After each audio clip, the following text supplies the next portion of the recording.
Assalamu alaikum, I'm Aisha and you're watching SAMAA News. Here are today's headlines. US Secretary of State Marco Rubio says there has been progress in talks with Iran and Oman aimed at allowing more ships to pass through the Strait of Hormuz. Rubio says no final agreement has been reached yet, but Washington hopes a deal will be reached very shortly. However, he made it clear that the denuclearization of Iran would be the ultimate deal. Meanwhile, US Treasury Secretary Scott Bessent has said that Washington could reach a deal with Iran by Wednesday to reopen the Strait of Hormuz. Speaking to CNBC, Bessent says the agreement would restore freedom of movement through the vital waterway and help stabilize global energy prices.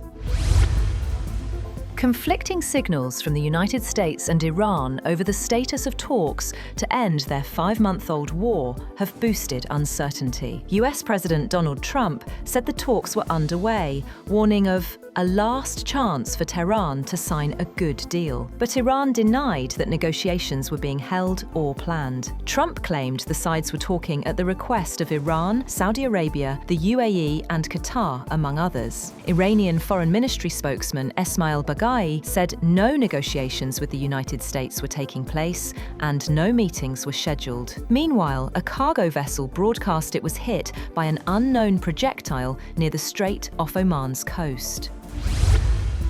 Oil prices have plunged on hopes of a US-Iran deal to reopen the Strait of Hormuz. US crude WTI fell 5% to $76.32 a barrel, while Brent crude dropped back below $80, easing fears of supply disruptions from the conflict. On the other hand, Saudi oil giant Aramco has said that the US-Israeli war with Iran has cost global markets more than 2.6 billion barrels of oil. CEO Amin Nasser warned that depleted inventories could take up to 18 months to replenish, even if the Strait of Hormuz reopens today.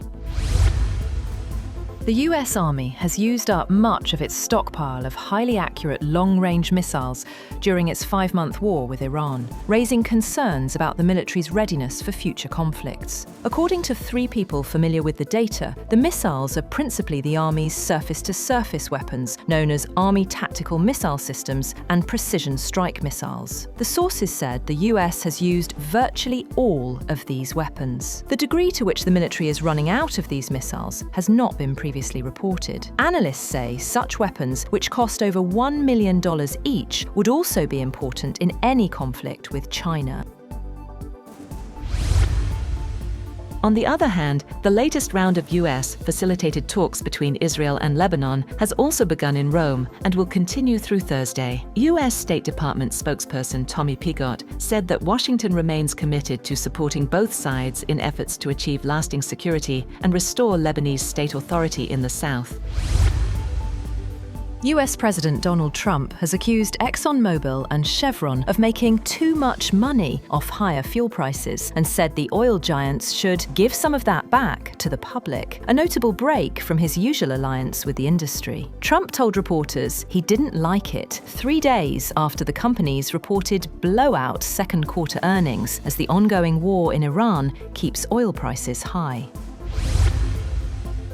Wildfires raging on the outskirts of Spokane, Washington, for a 3rd day have destroyed at least 700 buildings and forced tens of thousands of people to flee their homes in and around the state's 2nd most populous city. The Spokane area fires have blackened more than 8,000 acres since erupting on Saturday on the northern fringe of the city. Video footage from the fire zone showed a miles-long column of smoke creeping through treetops as airplane tankers swooped overhead, dropping scarlet-coloured fire-retardant slurries onto the blaze.